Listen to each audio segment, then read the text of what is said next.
What's up mga idol at welcome back ito sa ating channel. So for today's video mga lodi, so gusto ko lang magpasalamat mga lodi no kay YouTube yun. So ibinalik niya mga idol yung pagka-monetize. Akala ko hindi na ma-monetize yung channel ko kasi nga ang dami-dami ko ng violation doon sa channel ko kasi kung ano-ano pinagagawa ko.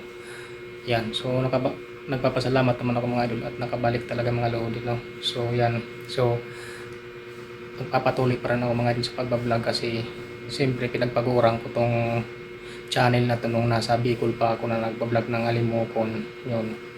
Pinagpagurang ko to mga lodi at kahit saan akong bundok umaakit para lang makapag-vlog kaya para di naman masayang mga lodi. So itutuloy-tuloy ko na yung pagbablog dito mga lodi no. So pinagbigyan pa tayo mga lodi ni YouTube. So nagtitiwala pa rin mga lodi sa atin mga lodi no. Akala ko nga mga idol kasi na demonetize yung channel ko ay hindi na talaga ako i-monetize ni YouTube kasi nga napakarami ng violation yung ano ko yung YouTube channel ko mga lodi kasi ang dami kong ginagawa doon. Nag-upload ako ng kahit ano tungkol sa mga AI basta hindi original content ang ina-upload ko doon. So marami na sa aking kaso sa YouTube.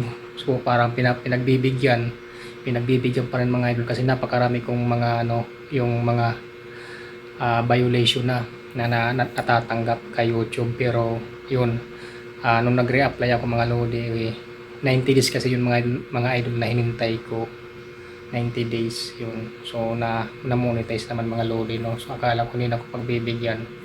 So ngayon mga lodi, tuloy-tuloy na tayo sa sa pagbablog kahit dito lang ako sa Laguna kasi ang bala ko sana mga idol mag-uwi talaga ako nung May kasi nga nung March saka yung May kasi nga mga idol tag Alimokon kasi summer yun. Kaso nga lang mga lodi nadali yung YouTube ko na demonetize mga lodi kaya hindi talaga ako nakauwi.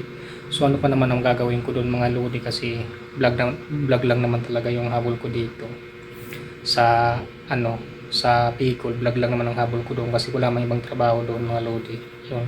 So ngayon pinagbigyan tayo mga lodi. So siguro sa susunod na taon na lang ako magbablog tungkol sa Alimokon mga lodi kasi nga ngayon lang kasi na monetize yung channel ko yun. So pinagbigyan ulit tayo yan. So sa mga naghihintay mga lodi kasi nga may mga nagchat pa rin sa akin kung hindi na daw ako magbablog sa Alimokon. Sabi ko na-demonetize lang yung channel ko.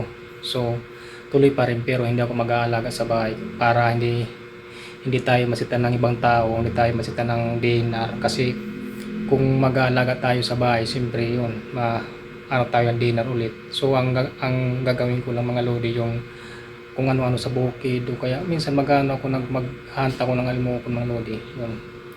So maraming salamat sa panonood at ingat kayo lagi. God bless sa ating lahat. Salamat.